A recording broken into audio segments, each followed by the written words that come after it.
Hello, Forgers, and welcome to Metasight, a podcast where we discuss SolForge Fusion mechanics, meta, and maneuvers. I'm your host, Ben, also known as Anque, and I am returning from a bit of hiatus for this podcast.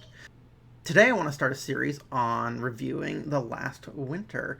If you have watched my videos on the Battle for White Fang Pass, these videos will follow a similar format.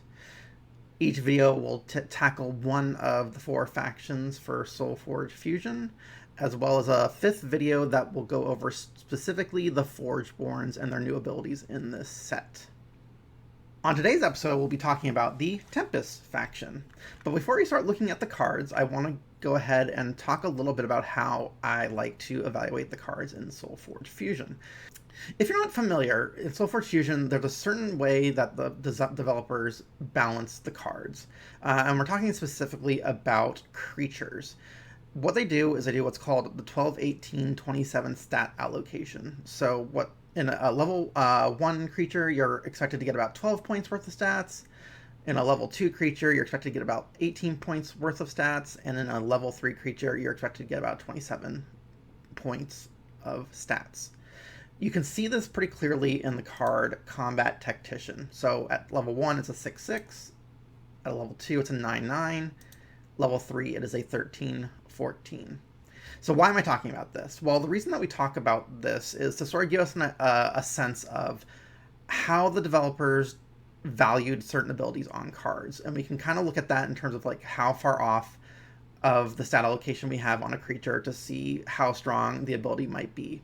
Another thing to keep in mind is that this stat allocation is not always universal. Certain creatures will have their stats sort of front-loaded on the first level and will have a weaker progression. Others will be very small at the first level but get bigger as they level up. So I'm very excited about The Last Winter. I've been playing with it quite a bit in the new digital app. And I've started to form some opinions on the cards. And again, these are my opinions, but I would like to sort of go over them, give sort of a rating of how I see them, and sort of what their best use cases are in terms of playability. Again, it's algorithmically generated, so the versions of the cards that you get and the combination of cards you get, you do not have control over. But it's good to know kind of what the baseline is and sort of where the cards lie so that you can prioritize when to play them and what sort of role they'll play in your deck.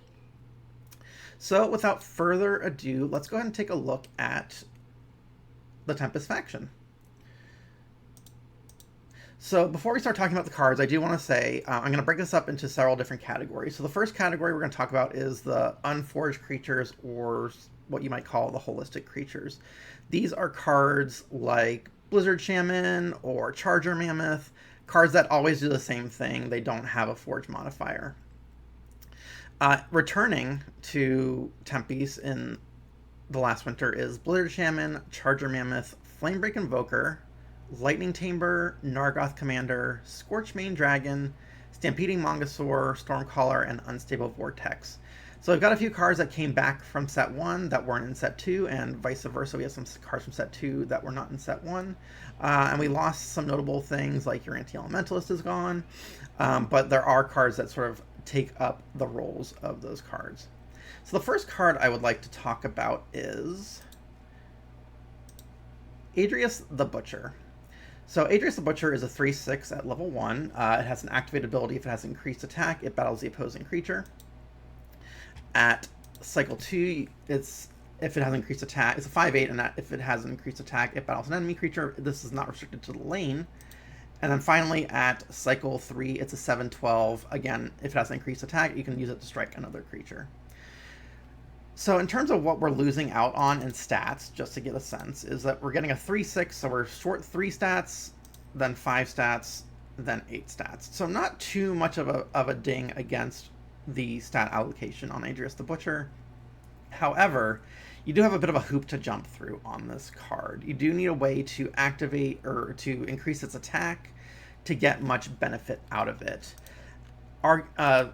Notably at the first level, that benefit is not going to be very big because it's not going to be very frequent that you're going to increase the attack of Adrius in the same turn that you play it, and that it's going to be opposing a creature that in which battling it is going to actually leave your Adrius on the field and allow it to break through and hit your opponent. So like first level, it's kind of lackluster.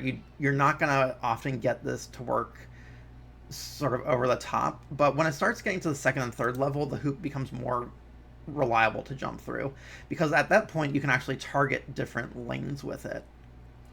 So being able to increase its attack, not a big hoop, you can do something like a stone skin with it, increase its attack, battle one creature, and then hit another creature in another lane, so you can use this card to take out multiple creatures in a turn. It's kind of reminiscent of Utera Charger, but it does have a bit of hoops you have to jump through.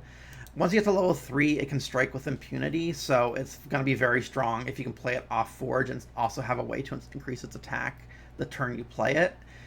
You'll get to activate it the first turn when you play it, and then you can activate it when you regain the Forge the next turn.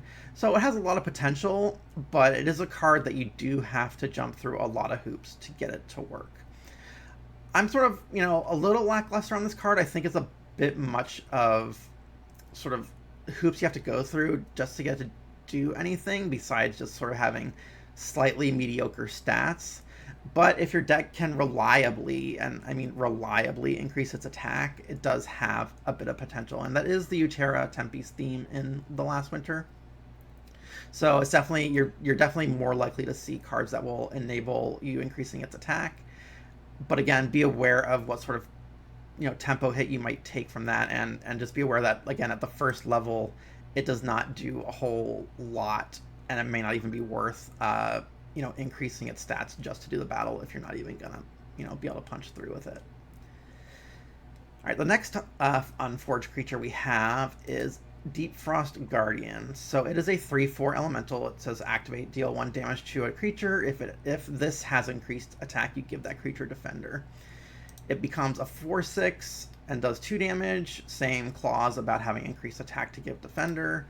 And then at cycle 3, it is a 5/10, deal 3 damage. And then if it has increased attack, give the creature defender. Now with this card, you're taking a huge stat penalty for what you're getting out of this. You're losing 5, 8, and 12 stats over the course of its progression.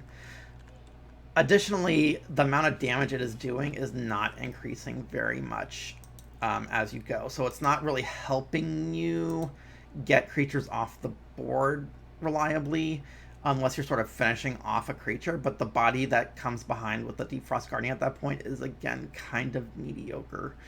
I honestly am not a huge fan of this card, especially in constructed play. I think that the fact that you have to invest resources in it to increase its attack just to get the defender clause makes it pretty subpar. I mean, if you compare this card to something like Uranti or Firefist Uranti from set 1, the damage progression just isn't that great, and I don't know how often the defender clause is going to make a huge difference, especially in constructed play. In limited play, I think it's probably okay, but again, you have to have a lot of things line up to ensure that you're able to get that increased attack clause to work.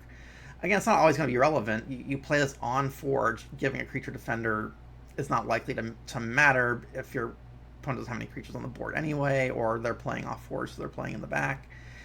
So if it did something like actually like blank the abilities like with Batterhide or Leyline Vermin, that might be another story. But a lot of creatures, they have, they get their benefit when they're with a deploy ability or an activate ability. So this card, I feel like it's pretty weak. I'm happy to be proven wrong on this, but in terms of cards that deal damage and sort of mess with creatures being moved back and forth, I think this is kind of on the weaker level, especially that you have to have an increased attack to actually get the full benefit out of it. I think they were much too conservative on the stats they gave it, but I guess possibly in playtesting, this is where they landed. Again, I just think the amount of damage it's doing and sort of how it's going to line up when Defender's going to be super relevant is just not that strong. But I'm happy to be proven wrong. Again, these are my opinions, and take them with a grain of salt. So, moving on to the next forged creature, we have Elementalist Knight. So this is an interesting one. It uses the new keyword exalted, which means that if it's in the lane with an exalt of your own, it gets whatever's after the exalted text. So in this case, it's a 5/2 mage warrior at level 1, and it says when an enemy creature with 4 attack or less enters this lane, destroy it. At cycle 2, it's a 7/4, and it kills things with 6 or less attack. And at cycle 3, it is a 10/6 and kills stuff with 9 or less attack. I do not like this card at all. I'll be perfectly honest. I don't think the Exalted is worth what you're getting out of it, especially since your opponent can almost certainly play around this ability. There are very, very few cards in the game that will force your opponent to move a creature that you have control over. The ones that come to mind are Metasight, and Metasight is about the only card that actually allows you to move one of your opponent's creatures to another lane. I guess the other one you could consider is Lightning Ritual, but that is a Tempys card from Battle for White Fang Fast that was not reprinted, I don't believe. Double checking my notes, it was not reprinted. So you'd have to Betrayer Lightning Ritual to make this card work, and even then the Lightning Ritual does damage to the creature before it moves it. So other than the only thing that this card is good at is sort of preventing your opponent from playing creatures in the lane like minions or chump things, but it has such a low health stat that it's really easy to pick off with just about any incidental removal spell. There's lots of things in the game that will do like 2 or 3 damage incidentally at level 1, and some can even do 4 damage as a level 1 card. So I don't like this card in the way it asks a lot of setup, especially needing to be in a lane with an Exalt. And if you think about the play pattern, you can play the Exalt out first and then play the Elementalist Knight, but your opponent gets a play in between that. Alternatively, you can play the Elementalist Knight, hope your opponent's not going to play a creature, and then play the Exalt out. Again, it's just not... Is this the way this seems to play out? I think a savvy opponent's going to be able to work around it, and you may get like 1 hit, maybe 2, but all I need is a creature with 6 toughness and 5, like a 5/6 or a 6/6, which is sort of based like, average level stats to just eat this thing. And again, incidental removal can take it out. It doesn't take a lot to get this off the board. And to me, it's a cool idea, but the fact that it's built into Exalted sort of really is a ding against this card for me.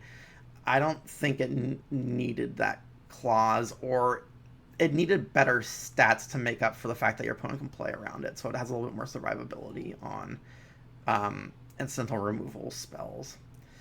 Again, I'm not a big fan of it. I don't really know.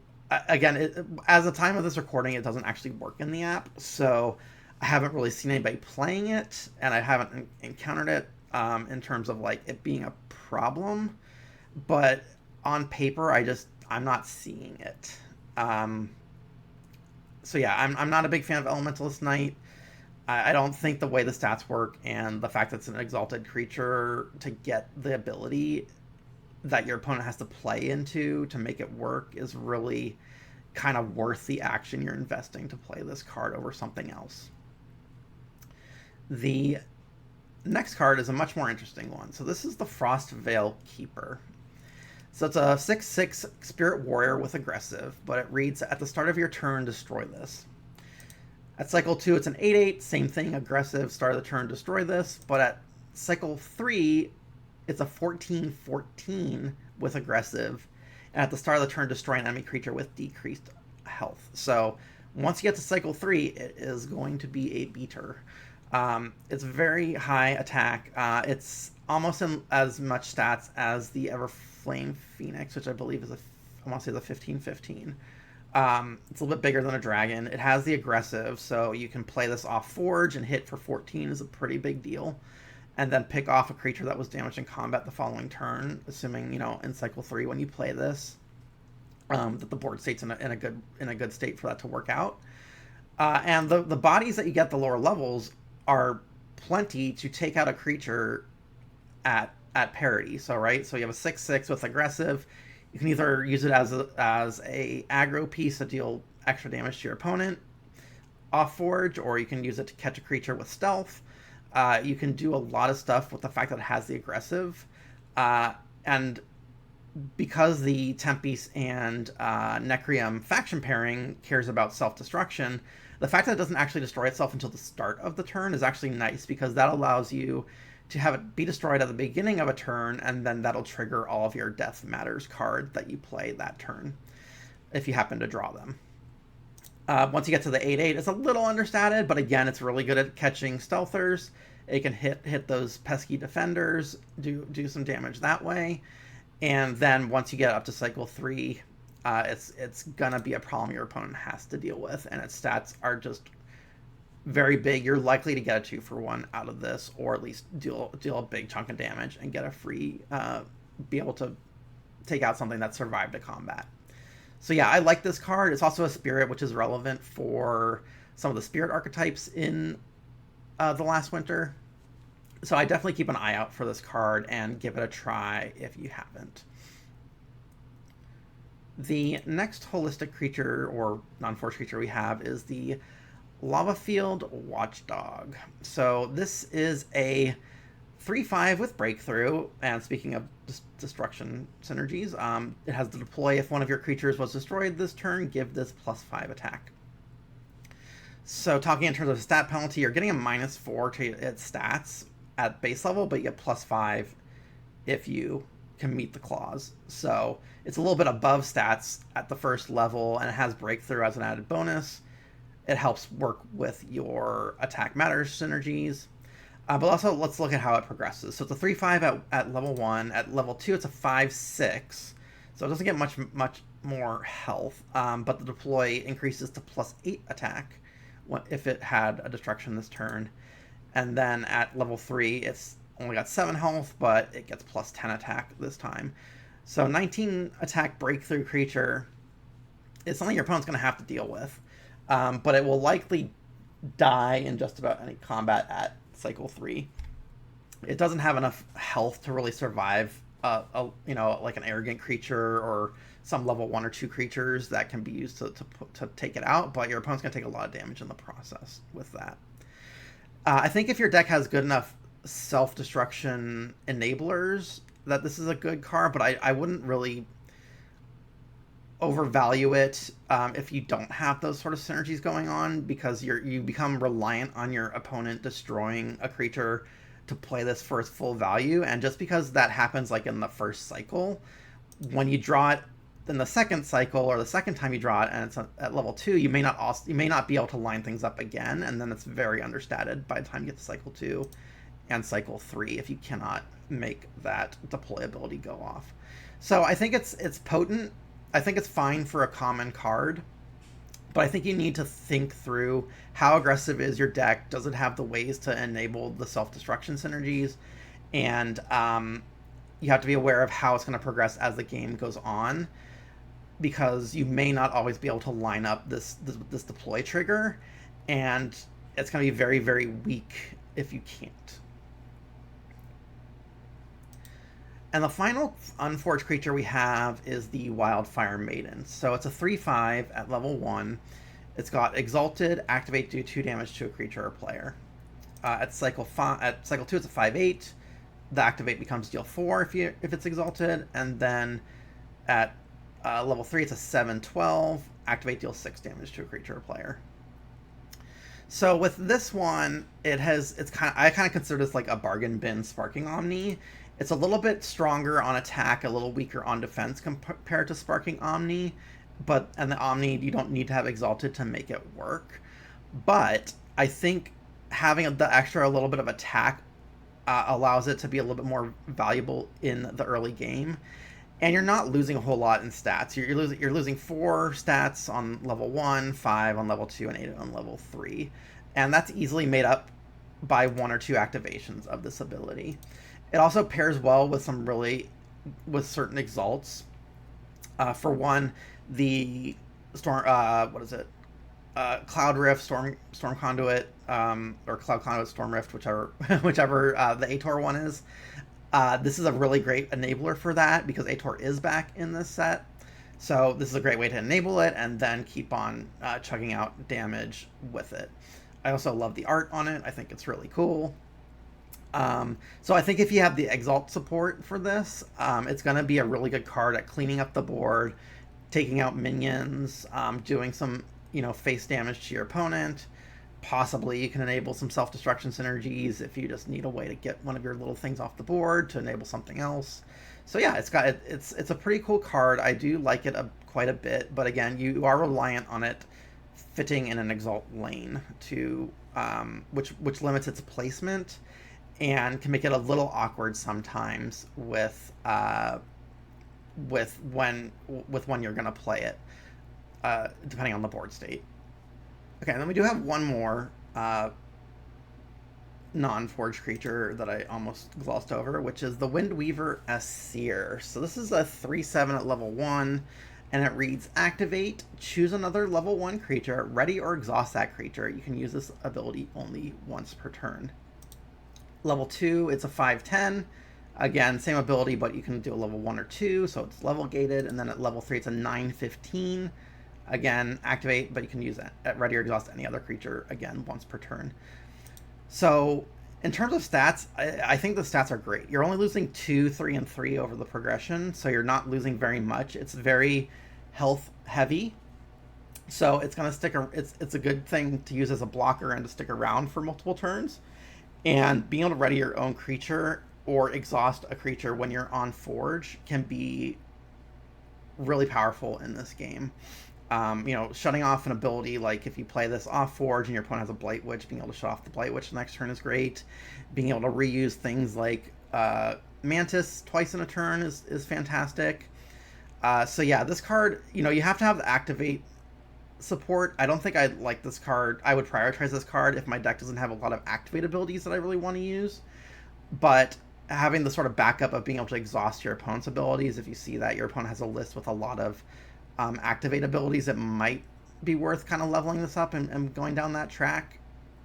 But yeah, I think this is a really cool card. I do like that you can only activate it once per turn to prevent any sort of really weird infinite combos. And I think just its stat progression is great, given how powerful this readying ability can be in the right situation. So definitely look out for this and look out for synergies that will go with activating cards multiple times in a turn. So that is our forged creature or unforged creatures. So let's go ahead and we'll talk a little bit about the forged creatures. So the forged creatures, again, are any of the creatures that have stats that are a sort of an adjective noun combination to create a fusion of a card. In this set, we have a lot of actual returning creatures that are coming back, and we have, I think, 5 or 6 new ones. So let's look at that. So the ones that are coming back are the Breaker, the Caller, the Colossus, the Evoker, the Giant, the Hawkrider, the Master, the Shardback, the Smash Fist, the Stone Fist, the Warhound, Warstoker, and Worm. So a lot of these creatures don't do anything special on their own. They're just kind of stat sticks like the Giant and the Colossus. Some things have some more interesting stuff going on, like Master being able to provide extra minions. But, I think what they've kept in are pretty nice, especially things like the Shardback, since they took Furious did not come back in this set. So Shardback is an interesting one with the self-damage synergies. But let's talk about what the new ones are. So let's start that off with the Brawler. So here we have a combat Brawler. So at baseline, you're losing 2 stats, then 4 stats, and then 4 stats again. So you're not paying a whole lot for the ability you get, which is on deploy, it battles the opposing creature. So a couple things to note about this is, one, it is not optional. If you play it in a lane, it must battle the creature. So this is not a good card if you're trying to chump block something and not take it out, and it has enough attack to take the Brawler out itself. But it is really good at, taking out a minion or something in the back row that has a low stats, and then being able to push through damage if your opponent doesn't throw something in the way of it. It also benefits the fact that it is a forged creature, so you can have interesting forge modifiers that may make it do some kind of interesting things. Again, it's going to depend on what kind of a fusion you get with it. But yeah, being able to just sort of throw this out, use it kind of as a pseudo removal spell, can be strong, but you do have to be aware that it will kill itself pre-combat if the opposing creature can take it out, because you don't have a choice over the deploy ability going off or not. But again, the stat progression is not terrible, which means that you can easily, you shouldn't have to worry too much about playing this throughout. It's really just going to be dependent on the modifier that you get for it to determine whether it's a worthwhile play. The next forged creature we have is the Crasher. So this is a new dinosaur. It's got sort of a -2 penalty, -2, -4 penalty in terms of when you play it, so not too much of a penalty. And then at every level it reads deploy. If there's an enemy exalt in this lane, give it +5 attack. And that 5 is throughout its progression. So you can turn something that has a slight stat penalty into something with a slight stat bonus. So at level 1, if you can trigger it, you get +3 on your stats in terms of stats. You're coming out with a 9/6 in cycle 1. That's a pretty beefy thing. Cycle 2, you get another. It's +3 above par, and then at level 3, it's only about +1 over par. So it's not as exciting at level 3. Depending on what you get in terms of its forge modifiers, you can have some pretty cool forge modifiers with this that can really make it shine. But it's a good card when you're playing against opponents who are playing a lot of exalts with set 2, set 3 cards. But you do have to be aware that it's going to be a pretty weak creature when it comes to playing it against an exclusively set 1 deck, as exalts did not start coming into the game until Battle for White Fang Pass. So I feel like this kind of replaced the Razortooth, which triggered off of opponent's life gain. This is much easier to trigger if your opponent's playing with exalts, especially since most exalts will stick out on the board for multiple turns. That said, let's move on to our next forged creature, which is the Gale Carrier. So this reads deploy. You may move one of your exalts. At cycle 2, again, it's a deploy, and at cycle 3 is an activate ability. And you're not getting much of a stat penalty for this card. You only get, it's only 2 below par there. It's right on par at cycle 2, and then it's still, about 2 behind par on cycle 3. So, yeah, I think if you have exalts in your lane, or in your deck rather, and if you have desires to move them around for sort of synergy reasons, or just having sort of flexibility with where you're playing them and ways to surprise your opponent, I think the Gale Carrier is a cool creature to have in your deck. The next one is our Rager. So Rager, it is got a very minor stat penalty across the board, as with -1, -1, -2, like very little. It's focused on attack, and it has exalted, gets aggressive. So throw this in a lane with an exalt, and you've got a very potent on-par creature that will, at certain opportunities, will be a nice sort of surprise for your opponent, catching a stealth creature, or just pushing through damage. And the fact that it has such a low stat penalty is really nice, because oftentimes aggressive doesn't do anything, especially when you're on Forge. So it's nice that if you draw this when you're on Forge, you're not really getting hurt that much in terms of the penalty to its sort of stat allocation that you're getting. Again, with any other Forged creature, the adjective is going to matter, but at the baseline, just your average combat Rager is just a totally fine common card. And finally, we have the Sparker. So the Sparker, it has the deploy ability, give the next creature you play this turn +3 attack. It is a 3/5 at level 1, or sorry, it's got a 4-point stat penalty at level 1, but you only get 3 attack back out of that. At level 2, it's an 8-point stat penalty, and you get 7 out of it. And then at level 3, it is another 8-point stat penalty, but you get 10 attack out of it. So this is part of what I guess we call the Bartok cycle. In Last Winter, we have every faction now has a Bartok-like ability that will boost the attack or boost the stats of the next creature played. I am not the hugest fan of the Sparker. I think it could depend on the modifier you get, so there could be some certain versions that are nicer than others. But one of the things I always have a problem with in creatures like this, and this sort of goes back to the Bartok, in that you really almost always have to play this as your first play in a turn, and you lose the flexibility of what your second play is going to be, because if you play this as your first card and you are put in a position where you can't play a creature as your second card, you're losing a lot of tempo and sort of abilities. You're making a big sacrifice out of it when that happens. Additionally, like this one suffers from something the Bartok doesn't, which is it doesn't give any health to the creature, which is usually more important when you're talking about combat math and second plays in the turn or last, especially when you're off forge the last play. So this can help you trade up if you can plot it out right, but you're kind of you lose some of the flexibility of how you're going to react to your opponent in their next play. So Sparker, I'm not a huge fan of. I like that they sort of finished out the cycle of sort of Bartok ability where every faction has it. But I feel like they're a little conservative on the stats for sort of that opportunity cost that you get of sort of being locked into your next play when you play it.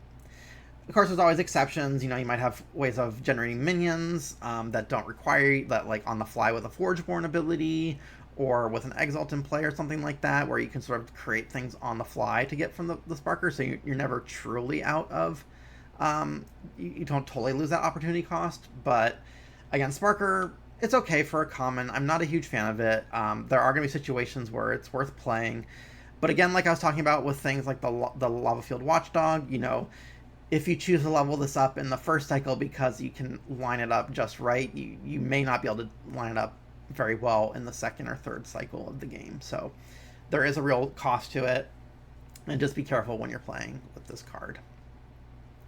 So that is all of our new Forge creatures. So we got looks like we got 5 new ones. So let's take a look next at our modifiers. So just a quick overview. Things that are back: Abetting, Arrogant, Combat, Fleet, Inflaming. Reckless is back. Rolling, Sparking's back. Summoning, Volcanic, which is probably one of the worst modifiers out there, and then Windy. We could talk about Volcanic another time in terms of its ability. But anyway, so we got some cool ones from set 2 coming back, cool ones from set 1 that weren't in set 2, like Reckless, where it plays with the sort of self-destruction theme of Tempys and Necrium. But let's take a look at the new modifiers that they've added to the Tempys faction. And they've got some really cool ones in this set. So because, again, I'm talking about sort of stat allocation, I like to use the Tactician as my example so we can sort of see where the stats are coming and going. So our first modifying term here is the Echoing modifier, which adds the text, if this replaced a creature, you may play a level 1 Exalt for free. That you may remember that from your Anti-Elementalist, but the Anti-Elementalist got to play anything for free, so it's okay. Yeah, you're not losing much in stat penalty, only 2 points. Cycle 2, or level 2, you get to just deploy it, play a level 1 or 2 Exalt for free, no need to replace a creature. Again, only about 2 point stat penalty. And then at level 3, we have Activate, play an Exalt for free, and only like a 5 point stat penalty. Still perfectly serviceable creature, depends on what, again, what Forge creature it gets put on for your deck. But if you have enough Exalts, like if you have 3 or 4 Exalts in your deck and you really want to play them, there's a good chance that you can get some extra value out of this and not lose too much tempo in the process. Especially for the first one, I don't think you need to worry about actual. Oftentimes you may not even need to. If you have it on a, so let me put it this way: if you have on a creature with good stats or a good secondary ability, I wouldn't spend a lot of time trying to force the replace just to get the Exalt out, because if you can get up to cycle 2 or 3 and you do line it up, there's no opportunity cost to you anymore. The biggest opportunity cost is in the first level of the creature. So I would definitely not worry about playing this and trying to get the level 1 Exalt out of it for free just for the sake of getting it out. Like, don't feel forced to do that if it's suboptimal for the board state and how you're progressing the board. And there's going to be a lot of times where you draw this and you don't have an Exalt in your hand. But the nice thing is that by the time you get to cycle 3, it's an activate ability. So even if you don't have the Exalt in your hand when you play it, you may have one the following turn. So yeah, Echoing, very cool ability. Very nice if you have Exalts, especially ones you want to play. But you do need sort of a critical mass of them. I'd say at least 3 to 4. Maybe even 5 Exalts that you really want to play to make this consistent and being able to draw it at the same time you draw one of those Exalts. But, you're not taking a lot in terms of stat penalty for it. Your Anti-Elementalist had a much worse stat progression, but it did have the flexibility of being any spell. So, this is a cool modifier. It's common. Expect to see it a lot, especially in decks that already have an Exalt. I'm sure the algorithm won't put this in if you don't have any Exalts. But yeah, definitely keep a lookout for Echoing. Alright, the next modifier is going to be Emboldened. So with Emboldened, it reads, deploy if you have a creature with increased attack, give this +3 attack. Cycle 2, if this has an increased attack, give it +5 attack. And cycle 3, if you have a creature with increased attack, give this +9 attack. So this ability is, I feel like, pretty fantastic. So in terms of the stat progression and sort of what you're paying for this ability, you're looking at a -1, -1, and -2 penalty over the course of the 3 levels. So you're not losing very much at all for the opportunity cost to play this card. Additionally, it's very health weighted. Like, you have a 7 health, 11 health, 17 health. Again, it's going to depend on what creature it goes with, but it favors health, and then it also gives attack. So you can get a very overstated creature for the level that you're playing it, if you can easily meet the increased attack clause. If you can get this on something like a Crasher, where it automatically, or gives itself attack, if you meet the right conditions, it doesn't say it has to be another creature with increased attack. If you play it on top of a Gizmo, you can resolve the Gizmo first and then give this extra attack. So I think this is, if you can reliably proc this ability, you're going to get a very overstated creature that's going to be much more difficult than average for your opponent to deal with. Again, going to depend on the forge creature that goes with it, whether it's worth playing, but you can get some, especially if it's on a creature that's mostly just vanilla and has a lot of stats, you can push through, you get a really, really scary thing out of this card, if you can, again, meet the tech, meet it. Just to sort of give you a sense, at level 1, it has a +2 bonus, +4, and +7, just for successfully meeting the requirements of having increased attack on your creature. So 17/17 is well above curve for a level 3 creature. Again, depends on your depends on your forge creature, but I would definitely look out for Embolden and not be afraid to play it on an earlier cycle if you can't meet the attack bonus, just for the possible payoff in the later cycles where you can. So let's follow that up with Energizing. So Energizing reads, deploy, you may put an energy counter on one of your Exalts. It says that at all 3 levels, and furthermore, you're only paying 2 stats per level for this ability. This ability is incredibly powerful in the right deck. We will talk about this in the Necreme episode, but there's a card called River of Souls that lets you reanimate creatures, but it costs you charge counters to do that, or sorry, rather energy counters to do that. This can come back infinitely in a River of Souls lane because it can keep recharging that lane. So you're not paying much to get that energy counter, but that energy counter can do a lot if you have the right Exalts in your deck to benefit from it. Now, that said, I believe, and I haven't confirmed this, but from what at least I've opened, I believe you have to have a an Exalt in your deck that does have an energy counter associated with it for this to appear, which makes it incredibly. I'm guessing it's going to be. It's not only a rare modifier, but I'm guessing it's going to be a fairly rare modifier to see, because you need to hit both those requirements. There are only 3 Exalts in Tempys that care about energy counters, and we'll go over them soon. One of which is the Blighted Sunder has an Exalt it produces that cares about energy counters. So you may not see energizing that often, but when you do, be very excited, because I think this is a really cool ability.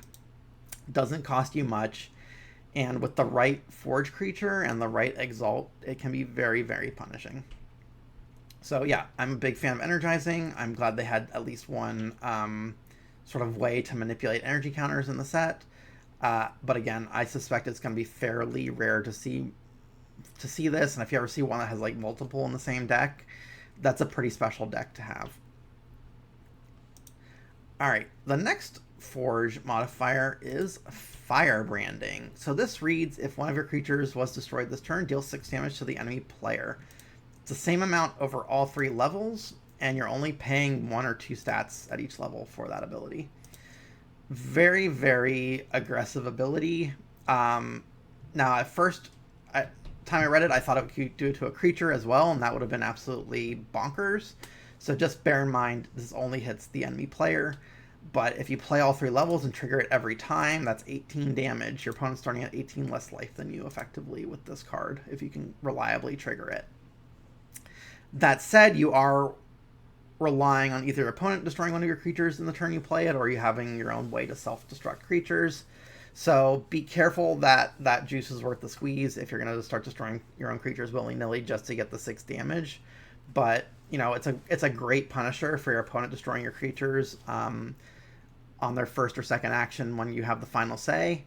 And it's a great way to sort of equalize some of those set 1 life synergies that cared about like things like Swamp Moss Lurker having above 50 health, or things like Arborist, being able to sort of keep those in check and sort of negate some of the life gain that's been very prevalent in the meta prior to the release of The Last Winter.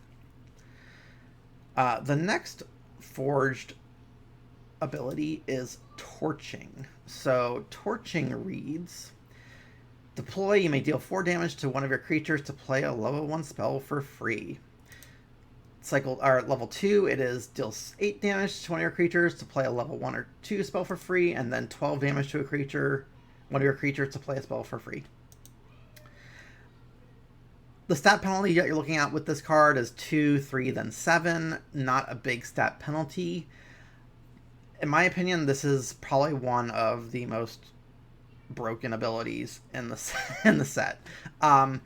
If you have a level 1 spell in your hand at the same time you have this card, there is almost zero downside to playing this card just to get the spell for free if it's a spell you want to play. Even if you have a creature that is statted in such a way it will kill itself, you just get a free upgraded card for doing that. And in later turns, you know, the damage ramps up pretty significantly. If the creature it's on is something you want to keep around, you can kill one of your creatures that was going to die, possibly, you know, like that was already like on its last breath. Or just, you know, kill itself to, again, cycle it through, get a free spell, especially a spell that might care about if a creature died this turn. The fact that it can hit itself is just absolutely insane to me, to get this bonus and to successfully proc it. The fact that it is any spell and not like just Exalt or something really puts Torching over the top, in my opinion. So if you have a card with Torching, be very mindful of it, and really, I try just throwing it out there, even if it's going to kill itself, just to get the spell out, and in the later cycles, I do not think you're going to regret it. And then the final ability is Vigilant. So Vigilant is an interesting one. It gives the creature Defender, and while it's opposed, it loses Defender, it loses and cannot get Defender and gets aggressive. So basically, if it's opposed, it's always going to be in the front row. But with that, you get a massive stat increase. In level 1, you get +4 to its stats. Level 2, you only get a +2. Level 3, you're only getting +3. It's weighted toward the attack. But this is a weird ability, and I struggle to figure out what the actual best use case for this card is.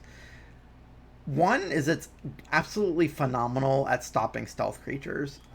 It's big, which stealth creatures tend to be understated. It will go right to the front row and eat that stealther regardless of whether you're on or off forge. It's also great when you're off forge and your opponent has a defender you have to get rid of.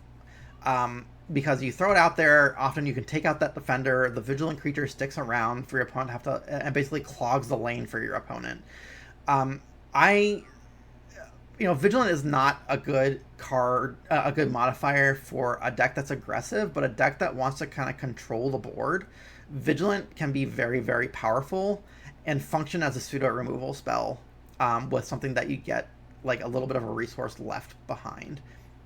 So especially on the right creature with with the right modifier, or with the right sort of base creature, you can do a lot with Vigilant. I think it has its place, but you just have to be aware that this is not an ability that's meant for aggression. It's meant for control. It's a card that is overstated. It can be played as an underdrop, because it's going to have such a high attack stat in the first, as level 1.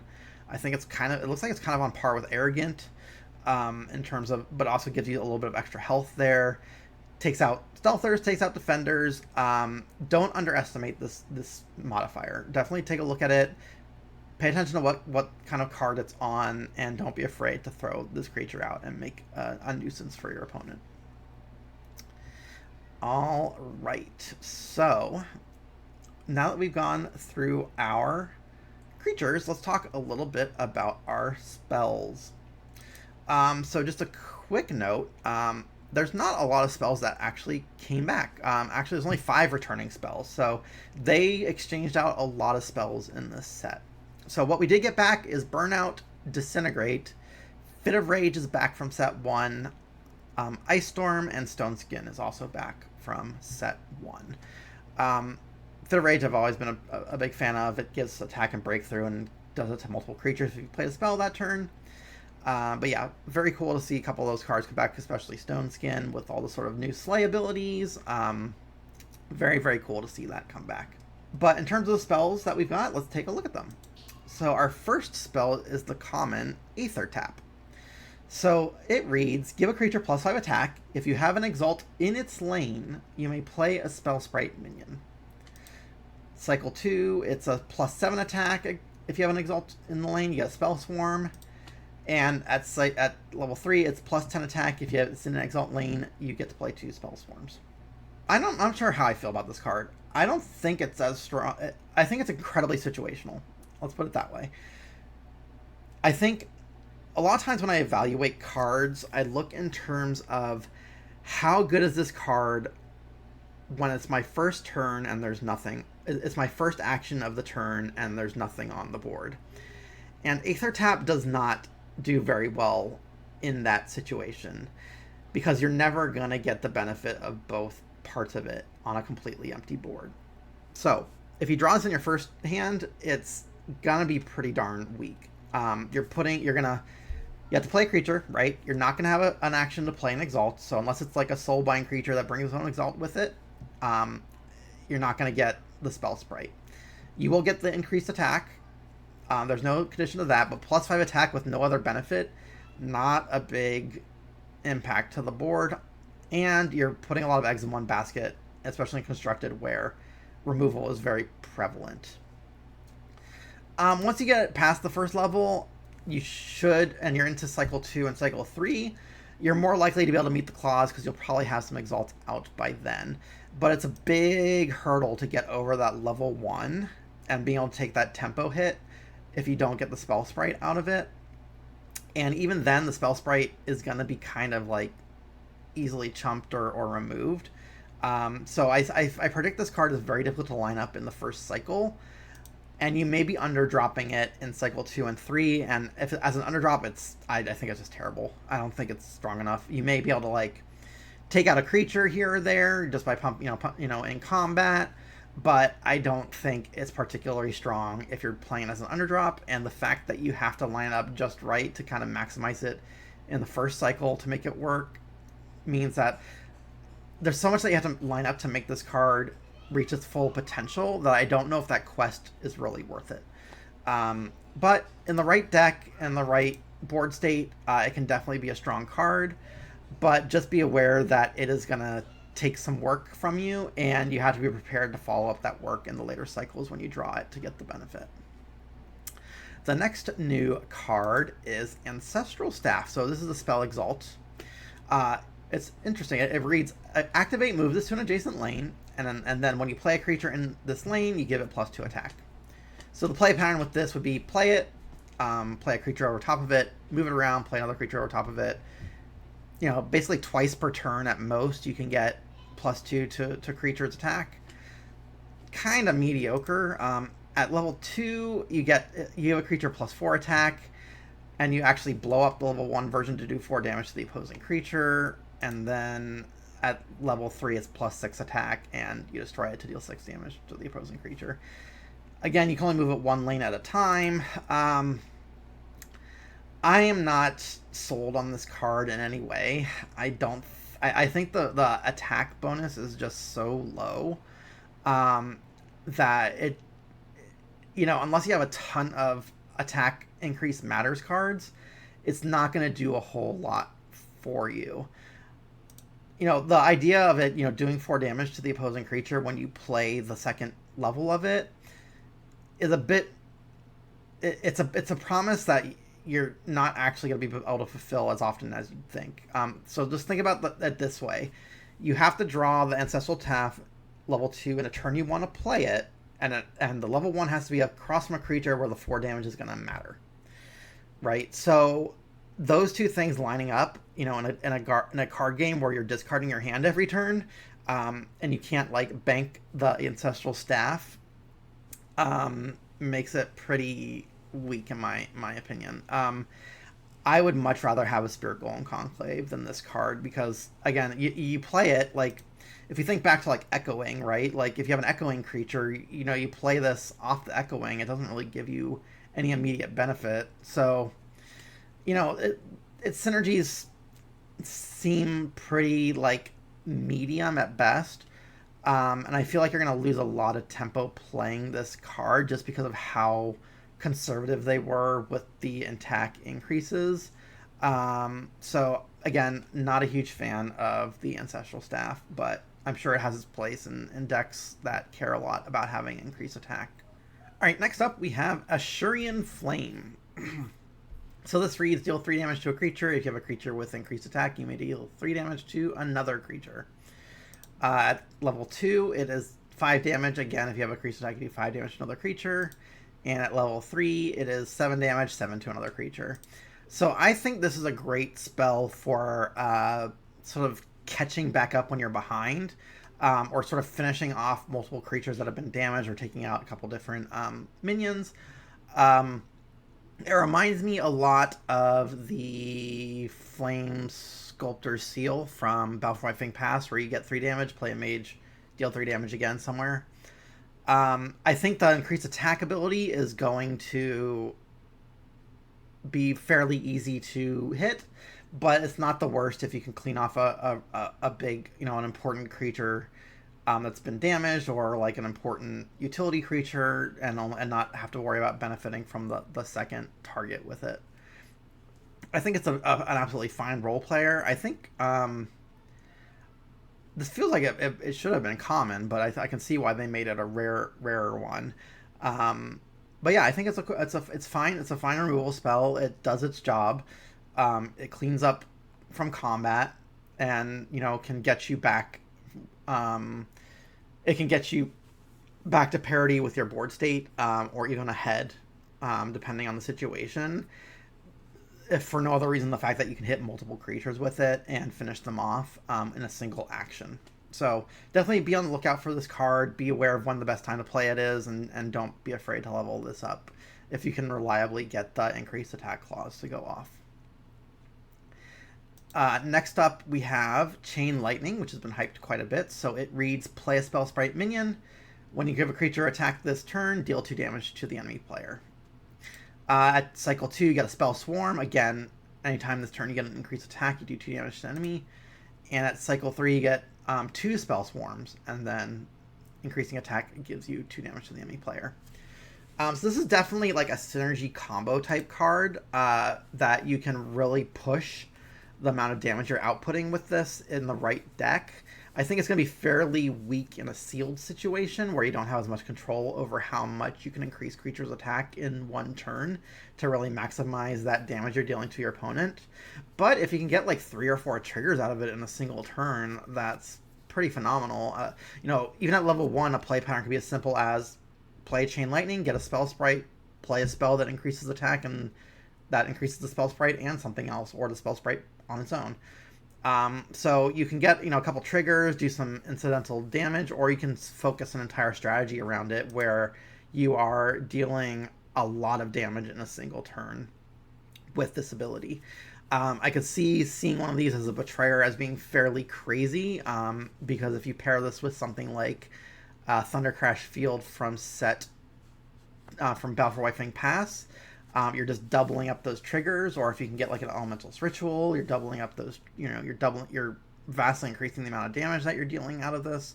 So yeah, there's a lot of ways where you can do some setup to really make this do a lot of damage in a single turn.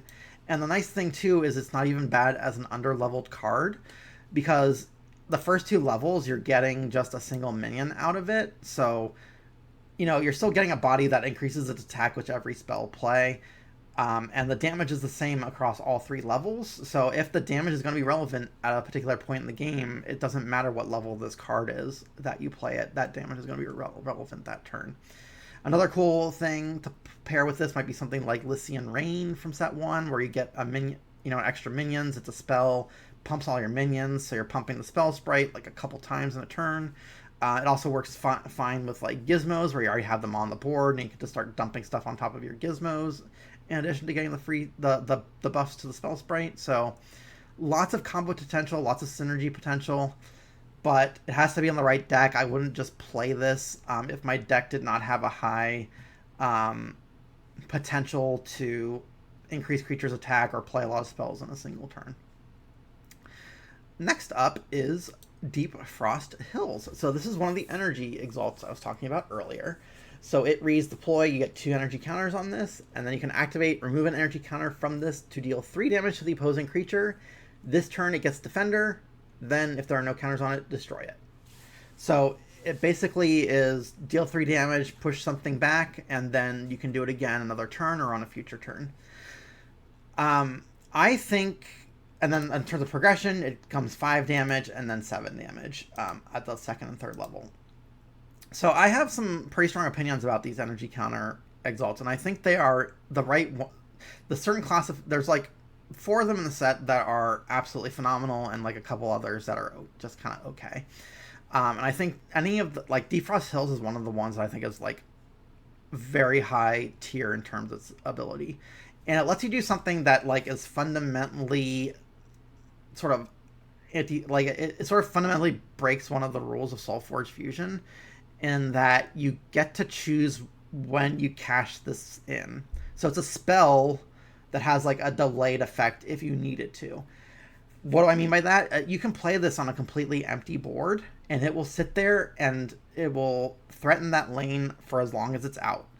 You can choose when you're going to activate this card, and that is where its power really lies. So, if you're in a deck, say, that has stealth creatures, right? Like, you can choose, like, to put the stealth creature in the lane, and you can activate it, right when you need to. The fact that you don't have to activate it if you don't want to is also cool, because, you can play it, have your opponent, it puts your opponent to the test as to whether you're going to push their creature back or, kill it off, or maybe you're just going to throw a creature in that lane and not even exchange the counter. So any of these sort of cash in counters to affect the board in a meaningful way, exalts are very strong in my opinion. The 3 damage in Defender does not seem a lot, but I think over the course of a game, if you play this multiple times, you're going to trade a lot of either saving yourself a lot of health or removing multiple cards and negating several actions from your opponent, or just finishing stuff off and making something that much easier to kill in a subsequent turn. And you also get to enable your Exalt Matters cards. So all those Exalted cards is an added benefit there. So Deep Frost Hills, definitely an A-level card in my opinion. Great that's common. Definitely love to see this if I have an energizing creature, just to keep sort of that log clogging that lane and keeping my Exalted creatures going. So do not underestimate the Deep Frost Hills. Next up, we have Everflame Spirit. So this is an interesting Exalt. It reads, when your creature in this lane is destroyed, you may destroy this to play a Spell Sprite minion in this lane and give it +2/+2. Okay, a little weird, it gives a minion, but you'll see why. In the second cycle, you actually get to, when the creature is destroyed, you may reanimate its level 1 version and give it +4/+4. And then at the third one, you get to reanimate the level 1 or 2 version of the creature that just died and give it +6/+6. So, the level 1's pretty straightforward. Doesn't matter what creature's in there and dies, you're going to get that Spell Sprite. It's a 3/6. It's almost as big as a Spell Swarm, so it's kind of like halfway in between a Spell Sprite and a Spell Swarm in terms of the stats you get. Totally fine creature. I mean, playing a spell that gives me a 3/6 Spell Sprite is not the worst, right? You have to wait till your creature's destroyed, but it's going to happen eventually. The really cool part comes in its level 2 and level 3 version. So if you think about it, and we talked earlier about how creature stat progressions work, right? We have the 12, 18, 27 model, right? So you're getting you're only, the difference between a level 1 and a level 2 creature is about 6 points in stats. And then the difference between a level 2 and a level 3 creature is about 9 points in stats. So when you're reanimating a level right below it, you're actually getting you can possibly get a level 1 creature back that has more stats than the creature that you just lost. Like if you lose a level 2 combat tactician, and you bring back your level 1, your level 2 was a 9/9, now you're getting a 10/10 back, right? So, additionally, it doesn't you can have the level 1 creature be in that lane and it'll bring itself back, right? It doesn't say that has to be, it just has the level 1 version of it, right? It doesn't care if it was the creature that was in that lane. So if you have a creature that you have a really cool deployability on that you want to re-trigger multiple times, this gives the massive attack and health bonus to it. So this is a really cool reanimation effect. And the creature that's coming back, even though it's lower level, it is coming back with a vengeance, right? You're getting a bunch more stats out of it in the process. So Everflame Spirit, really cool card in the right deck. And yeah, play it, try it. I think you will not be disappointed with the way it plays out. All right, next up, we've got Flamestoker Ritual. So it reads, deal 4 damage to one of your creatures, deal 8 damage to an enemy creature. It becomes 5 and 10, and then 7 and 15. So this is sort of like Grave Pact, where you don't actually have to fully kill your creature if you don't want to, if you have the right, toughness on the board to take out a creature.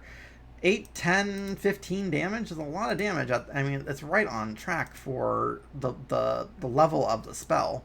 So Flamestoker Ritual is not a lot to talk about, right? You can use it as a self-destruction piece, and then to kill one of your opponent's creatures, or just damage one of your creatures and take out an opponent's creature, and then your opponent still has to deal with that damaged creature in one way or another. So great in a deck that has enough creatures that can soak up the damage, but also great in a deck that cares about having self-destruction synergies, because this is a great enabler for that.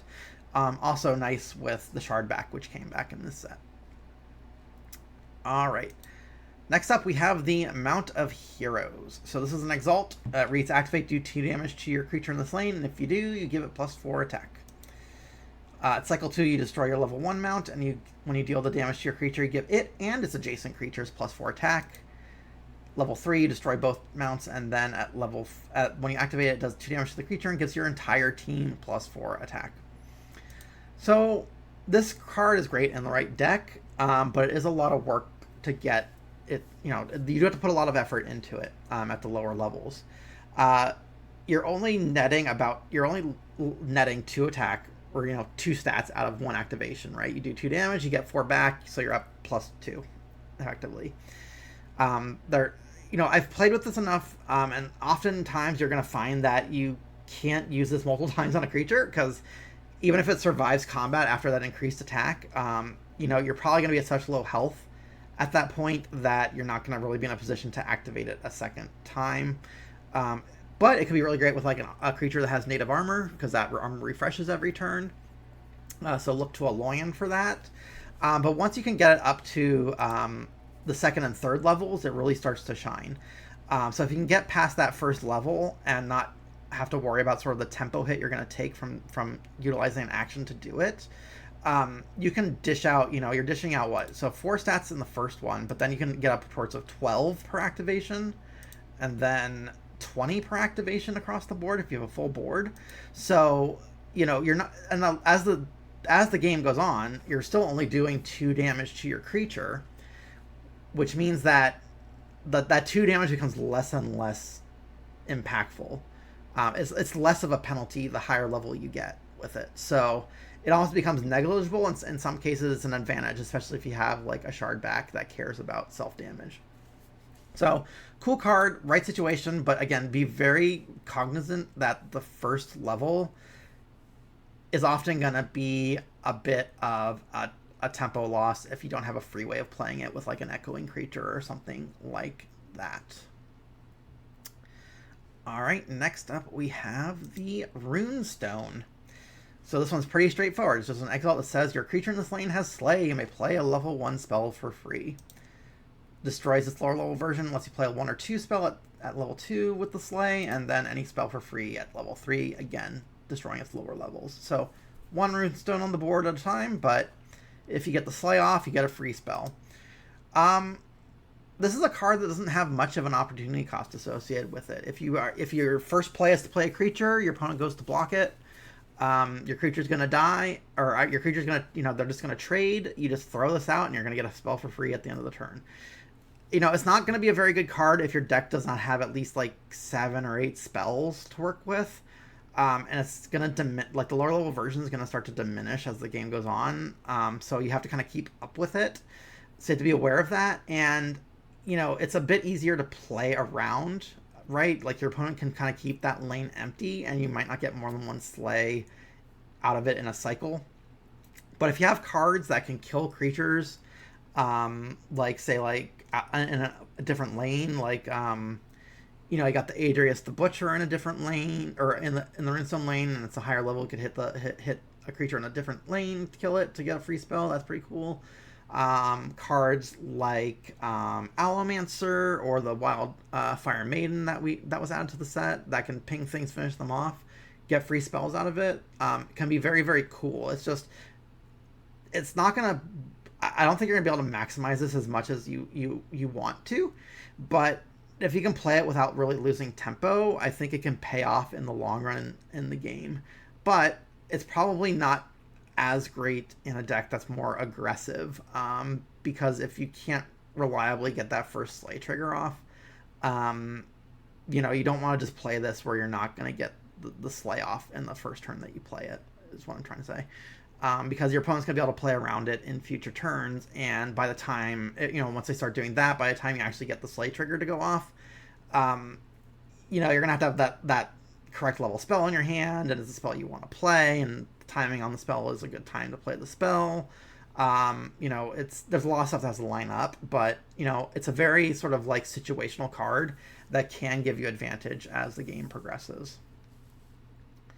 So that is all the new spells for the last winter in Tempys.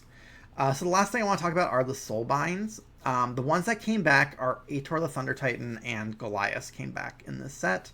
And they gave us 2 new Soulbinds in addition to Sunder's, the Blighted Sunder, which I will talk about in the Forgeborn episode. So let's take a look at our newest Soulbinds. So the first one is Calling the Shrine.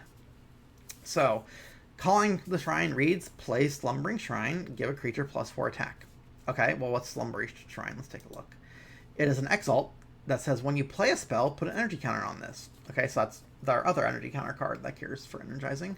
And then when you play your level 3 Calling the Shrine, you get to transform this, and it transforms into Awakened Shrine, which is a 0/13 with Breakthrough. But when this is transformed, give it +2 attack for each energy counter on it that was on Slumbering Shrine. So by cycle 3, hopefully you can have a decent number of energy counters on this when you play your 3rd level of Calling of the Shrine. Now, the 1st level of Calling the Shrine just gives a creature +4 attack. You get your Exalt out.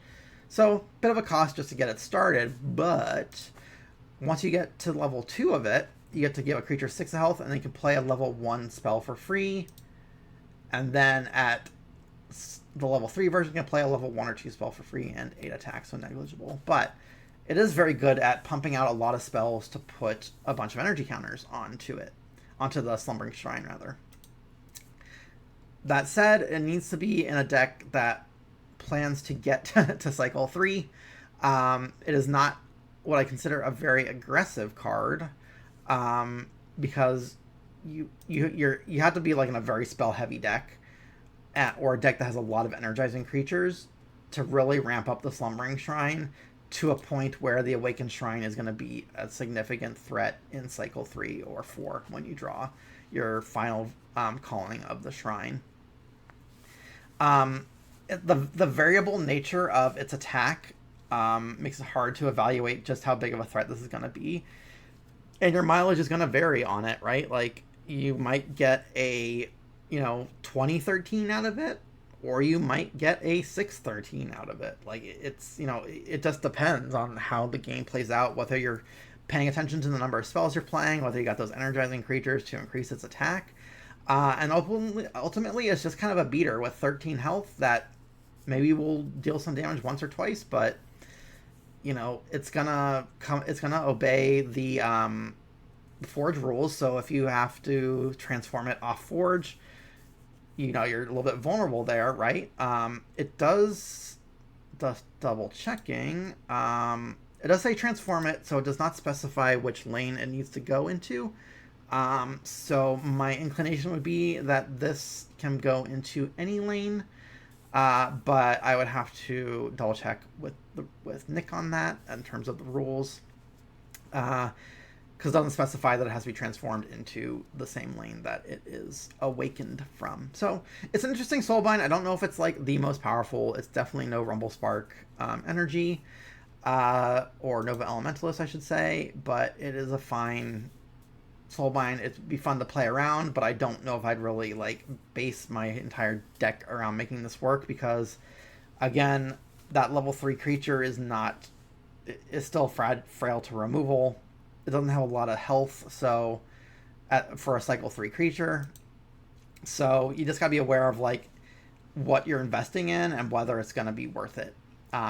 And whether you're going to be able to make it work. The other thing is also really weak to stabilizing, right? If a lion plays a stabilizing creature on it, you've just completely killed this card. So if you're playing with this card and your opponent has stabilizing in their deck, you might want to forego making this one of your plays at any point in the game, just because on a moment's notice they might be able to just stabilize it and completely negate all the hard work you put into it.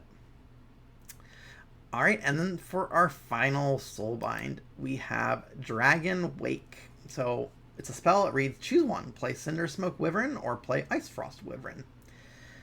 The Ice Frost Wyvern is a defender that has activate. You and another one of your creatures get 4 armor this turn. It's a 2/7, so stat-wise, you got about a 3-point stat penalty, but with the 4 armor, easily makes up for that. And then with the Cinder Smoke Wyvern, we get a 3/3, mobility 2, and when it moves lanes, if there is an opposing creature in the lane, deal 4 damage to that creature. Otherwise, deal 4 damage to the opposing player. So it's kind of like a riff on the rolling modifier.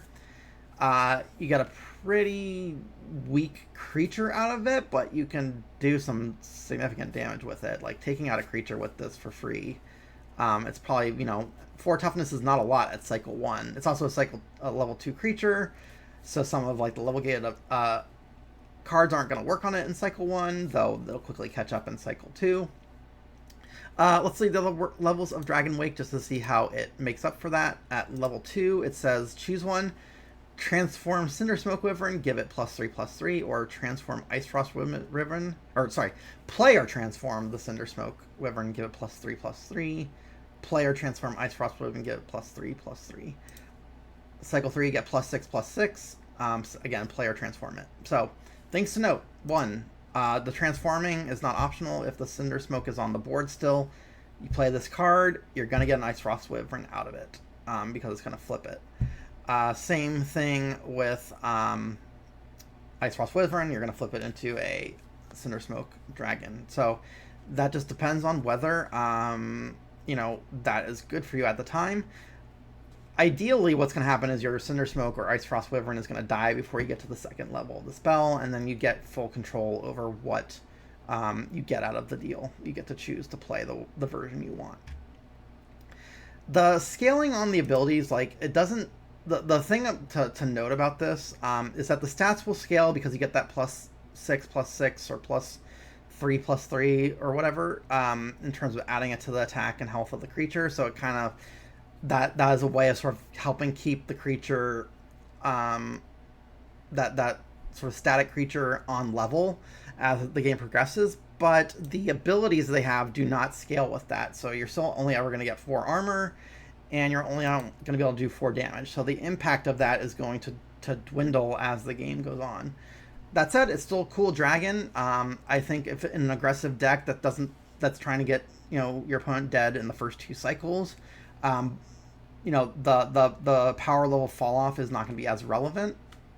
So I'm excited to see how this card plays out and sort of what role it plays in the meta. But yeah, so that is all of the new cards from the last winter for Tempys. Hopefully you guys enjoyed this video. I will be continuing my series in future videos with the other 3 factions, and then finally we will tackle the new Forgeborn and their abilities and what's in, what's out, all the new Blighted Forgeborn, which add a nice little wrinkle and quest to the game. And we will discuss sort of the pros and cons of all the cards. If you like this content and want me to keep doing videos like this, please leave a comment and a like and a subscribe so you will be notified the next time one of these videos comes out. And I will see you guys on the battlefield.